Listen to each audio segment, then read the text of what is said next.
Evil does not appear overnight. It grows when fear is ignored. Germany did not wake up one day and choose Nazism. Nazism was built slowly, patiently, deliberately, out of hunger, out of humiliation, out of anger. And once it took root, it consumed an entire nation. After World War I, Germany was a defeated nation. Its people felt betrayed by politicians, by generals, by the world. Returning soldiers found no jobs. Families starved. The government looked weak and helpless. Democracy had arrived in Germany, but it arrived during chaos. This fragile government was called the Weimar Republic, and it was already cracking. Adolf Hitler was a failed artist, a wounded veteran, a man obsessed with Germany's defeat. He joined a small political group, later known as the Nazi Party. At first, they were ignored, but Hitler had something dangerous: the ability to speak to pain. He blamed Jews, communists, and foreign powers. He promised revenge. He promised pride, and desperate people listened. In 1923,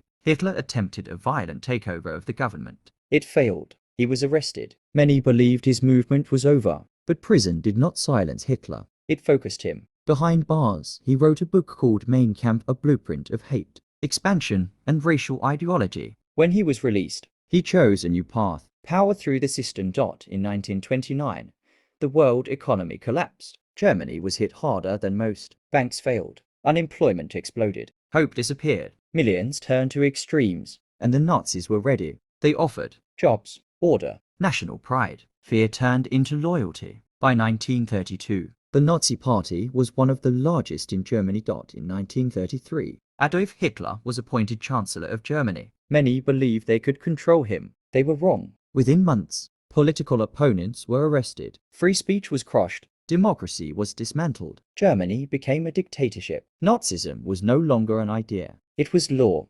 Children were taught Nazi ideology in schools. Media became propaganda. Uniforms filled the streets. Those who opposed the regime disappeared. Jews were isolated, stripped of rights, marked as enemies. The world watched. Some were afraid. Others were silent. And silence gave Nazism room to grow. Nazism did not rise because it was strong. It rose because the world hesitated. Germany was no longer broken. It was mobilized. And now, it was ready to expand. Next episode: early tensions when America and the world began to worry.